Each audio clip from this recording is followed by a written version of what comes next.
Setelah kita mendiskusikan beberapa sifat dari fluida, viskositas, tekanan yang tergaji, kemudian gaya gesek atau koefisien gesek, kemudian sifat-sifat dari massa jenis, berat jenis, dan bermacam-macam yang terpengaruh terhadap temperatur. Sekarang saatnya kita berdiskusi mengenai apa yang disebut dengan hidrostatika. Statis ya, karena nanti ada di mata kuliah lain ya, hidrodinamika, bukan statik tapi yang dinamik, termasuk gas atau udara atau aerodinamik. Nah, tapi kita tidak membahas mengenai aerostatik karena itu sangat jarang dipakai di teknik mesin. Tekanan hidrostatik pada diskusi yang lalu telah disebutkan bahwa tekanan yang paling mungkin terjadi dalam fluida dalam keadaan diam adalah akibat kompresi yang disebut sebagai tekanan hidrostatik. Sifat dari tekanan hidrostatik ini ada dua ya, yang penting ya. Pertama adalah tekanan hidrostatik pada bidang batas fluida, arahnya selalu ke dalam serta tegak lurus terhadap bidang tersebut. Ya, saya berharap bahwa Anda masih ingat mengenai fisika, bahwa tekanan itu selalu tegak lurus ya, tegak lurus pada apakah itu dinding ya, dinding kontainer atau penampung dari fluida tersebut. Keadaan ini merupakan akibat dari kenyataan bahwa dalam fluida diam tidak mungkin terjadi tegangan tarik, jadi sedikit diulang ya, tensile maupun tegangan gesek atau shear. Dan diskusi kita yang lalu mengatakan air itu nggak bisa ditarik, gitu ya. Tekanan hidrostatik arahnya normal permukaan batas, karena jika tidak maka akan timbul komponen tarik maupun geser. Ya. Istilah boundary atau bidang batas, ya, maksudnya bidang, ya seakan-akan ada bidang gitu ya. Apakah benar atau fiktif ya, dari suatu massa elementer, ya, massa kecil-kecil satu-satu dalam fluida yang volumenya tertentu. Ya. Jadi fluida air ini dianggap komponen kecil-kecil jadi satu ya. Anda bayangkan terjadi dari titik-titik gitu ya. Ditarik nggak bisa, digeser nggak bisa. Ya. Jadi kita asumsikan sebagai bukan benda padat ya, tetap cair tapi tidak bisa mengalami gaya tarik atau geser. Ilustrasi adalah seperti ini. Tekanan hidrostatik pada setiap titik dalam massa fluida sama besarnya ke segala arah.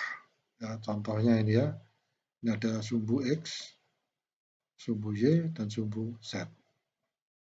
Kita mengambil suatu bidang, bukan bidang ya, ini volume ya. Ini bidang ya, miring ya, ini bidangnya miring ya, miring.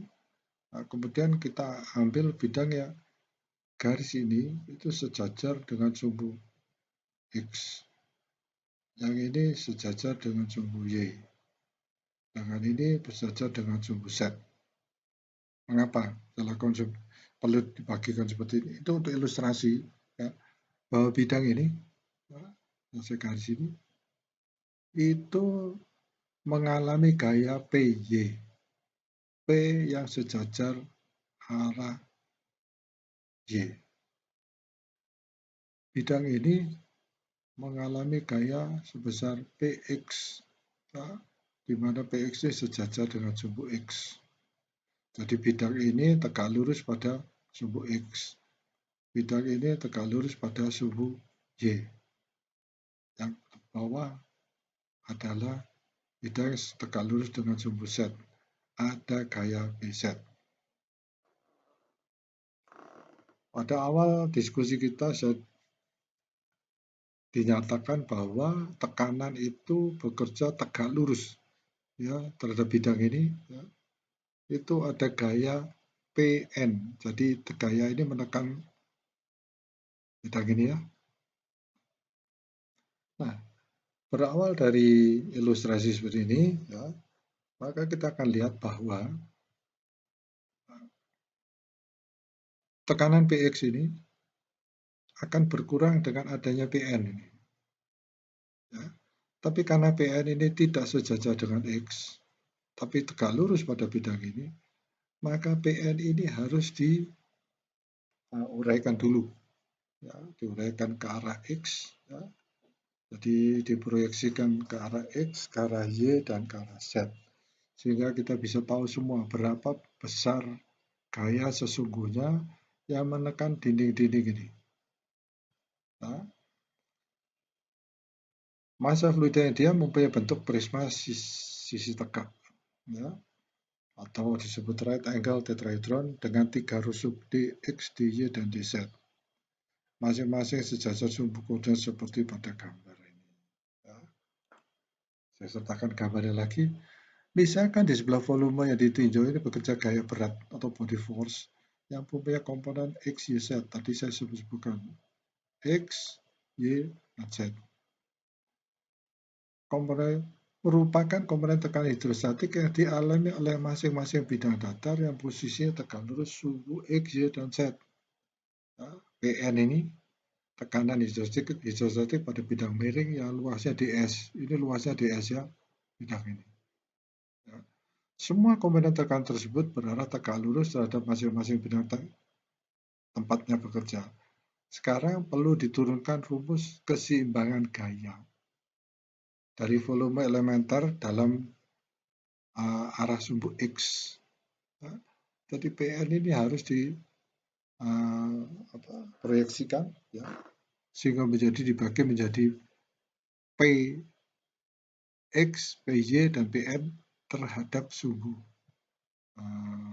terhadap bidang S ini ya. Nah, sehingga kita lihat jumlah dari semua proyeksi gaya katakan terhadap sumbu OX. Nah, Anda lihat OX itu OX ya, adalah PX, gaya PX itu. Ya, sana PX skala setengah DJ DZ. Apa ini maksudnya? Ya, kita lihat bahwa PX ini kembali lagi ya, bekerja di sini. Ya, bidangnya adalah segitiga ini. Ya, kita tahu bahwa tekanan adalah P kali luas permukaan. Luas permukaan ini sebuah permukaannya adalah sebuah segitiga di mana luasnya adalah setengah tinggi kali alas, setengah alas kali tinggi. Kalau kita anggap tingginya ini maka setengah Y kali dz. Kalau ini anggap tingginya bahwa setengah dz kali dy kali P. Tekanannya ada P kali setengah dy dx. Kita lihat ya, Px setengah dy dz. Jadi ini adalah tekanan, ini adalah ini adalah gaya. Ya. Di bidang S, Pn ini kita proyeksikan sejajar dengan sumbu X, ini lambangnya ya. Ya. Kosinus dari ini, ya. Kosinus dari sudut, saya kembalikan sedikit. Kosinus dari sudut gaya ini terhadap kemiringan bidang ini. Ya. Sehingga maka nanti ada komponen gaya yang sejajar dengan gaya Px ini. Gaya ini mempengaruhi tekanan yang terjadi pada titik ini. Nah, lanjut. Sehingga kita mendapatkan berapa P, jumlah P-nya ya. Jadi P yang dari sebelah kiri, arah dari sebelah kiri, dikurangi P yang dari sebelah kanan. Ini akibat adanya PN pada bidang S. Ini adalah P yang diakibatkan karena ada pada dinding. Jadi P ini dikurangi PS yang didapatkan dari proyeksi PN ini. Nah, mudah-mudahan mudah difahami. Ya. Masa dari prisma adalah volume kali kerapatan dan 1/6 dx dy dz kali rho. Ya, masa ya. Sehingga gaya beratnya dalam arah sejajar sumbu X adalah Fx sama dengan 1/6 dx dy dz rho X. Jadi rumus pertimbangan untuk prisma tersebut berupa setengah dy dz px dikurangi pn ds kosinus ini ya dari rumus tadi ditambah 1/6 dx dy dz rho x sama dengan 0. Keseimbangan ya. Dianggap seimbang karena tidak ada pergerakan. Ya, sama dengan 0. Itu pun berlaku untuk ketiga gaya-gaya. Ya, saya kembali lagi ya. Tadi gaya yang disebutkan sejajar dengan X dan juga ada berlaku juga untuk yang PY dan PZ. Cara menurunkan juga sama. Ya. Nah, sehingga fluida tersebut atau partikel fluida tersebut tidak bergerak. Jika seluruhnya dibagi setengah dy dz yang merupakan proyeksi dari luas bidang miring ds terhadap y0z. Nah, terus kembali lagi nih ya, y0z ya. y0z. Nah, jadi Anda perhatikan itu. Dan besarnya adalah ds kosinus ini ya, proyeksi Pn terhadap X. Nah, sehingga didapat Px minus Pn tambah 1/3 dx rho X sama dengan 0. Seandainya prisma tersebut dibuat dikecilkan, ya, karena kita bekerja untuk diferensiasi, ya, diferensial integral, kita mengambil komponen yang kecil dulu ya. Ini sedikit ilustrasi mengenai model matematik, ya, model matematis. Ya. Sehingga prisma tersebut dikecilkan, ya, sehingga suku terakhir persamaan yang berisi dx menjadi 0. Ya, kalau dikecilkan menjadi 0 dan harga px dan pn tertentu besarnya. Maka dalam keadaan limit, ya, ini limit ya, px min p0 sama dengan 0 atau px sama dengan pn. Ya, coba Anda kembali ya mengenai bagaimana menyelesaikan suatu limit dari bentuk dx atau dy yang kecil, ya, yang kemudian dijalankan dengan batas integrasi, ya, sampai pada suatu batas tertentu, yaitu ds tadi, sehingga kita dapatkan bahwa px itu sama dengan pn. Ini untuk fenomena fluida, ya. Dapat pula dibuktikan bentuk persamaan keseimbangan yang persis sama dengan sumbu Z dan juga Y. Tadi sudah saya sebutkan ya. Ya, seperti yang diturunkan untuk sumbu X di atas sehingga didapatkan PY sama dengan PN dan juga PZ sama dengan PN. Atau untuk keseluruhannya PX sama dengan PY sama PZ sama dengan PN. Ya. Mungkin Anda dalam ilustrasi gambar tersebut merasa ragu tentang hal ini ya. Tetapi itu adalah ilustrasi yang kita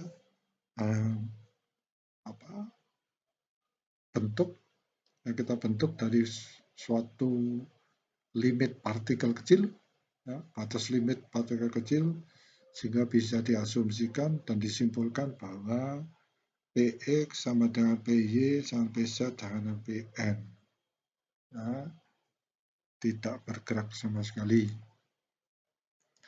Karena dalam menentukan potongan-potongan dx, dy, dz dari prisma tadi adalah sembarangan, berarti kemiringan luasan ds juga sembarangan, sehingga dapat ditarik kesimpulan sebagai berikut.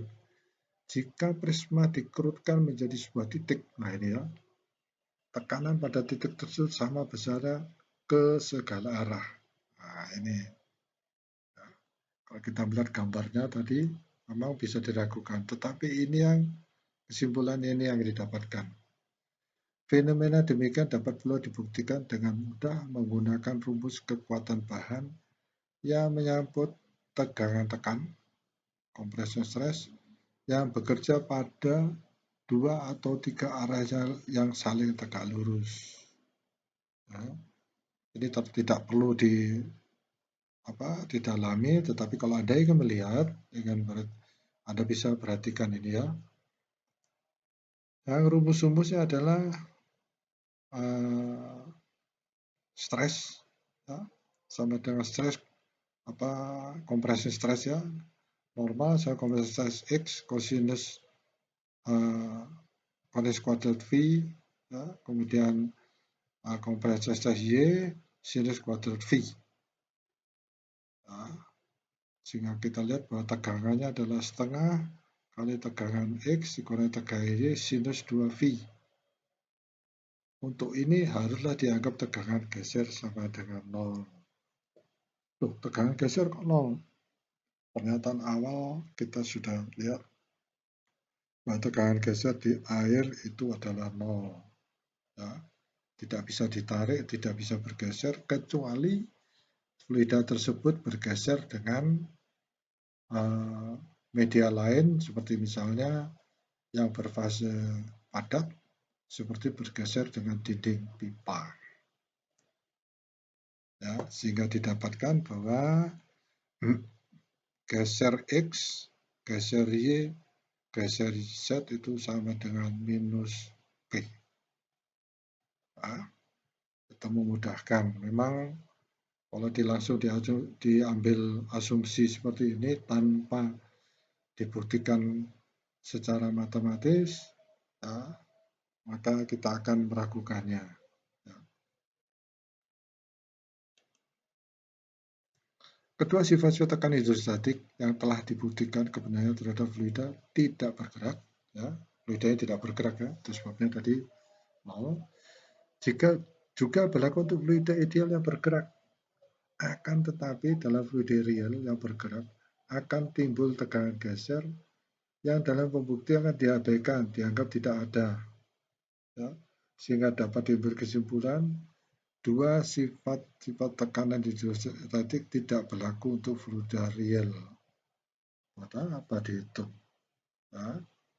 Ya, karena kita melihat bahwa bentuk-bentuk pembuktiannya adalah ya seperti ini ya.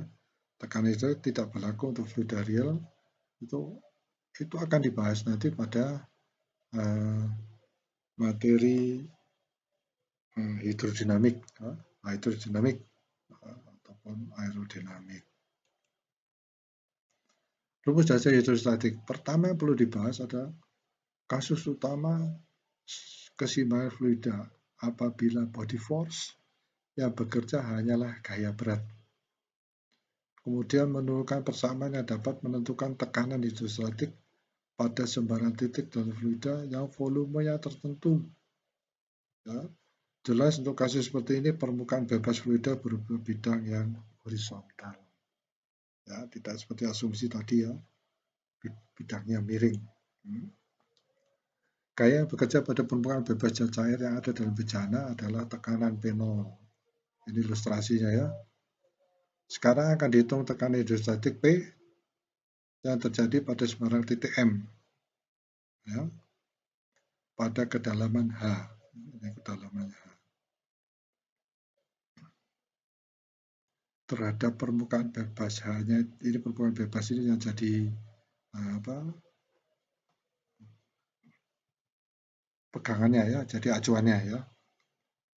Bila luas diameter ds dengan pusatnya titik M, ds ini pusatnya titik M, ya, dengan ds sebagai alas dapat dilukiskan silinder diameter ke atas, tegak ini silinder ke atas ini ya, setinggi H. Kemudian mengacu pada rumus keseimbangan. Tekanan zat cair pada alas silinder adalah dari luar dan tegak lurus alas. arahnya ke atas. Dengan menjumlahkan semua gaya vertikal yang dialami silinder, maka didapatkan PDS dibagi P0DS ya, minus gamma HDS sama dengan 0. Jadi sesuai dengan ilustrasi kita pada awal tadi, ya. Suku yang terakhir dalam persamaan menyatakan berat zat cair sebesar silinder. Ya, ini zat cair silinder ini ya, ini beratnya ya. Jadi luas kali tinggi kali berat jenis. Ya.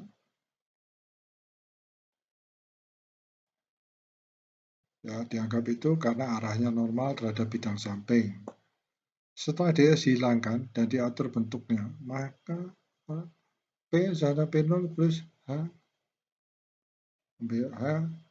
kali gamma. Ya. Jadi DS-nya ini kita hilangkan semua.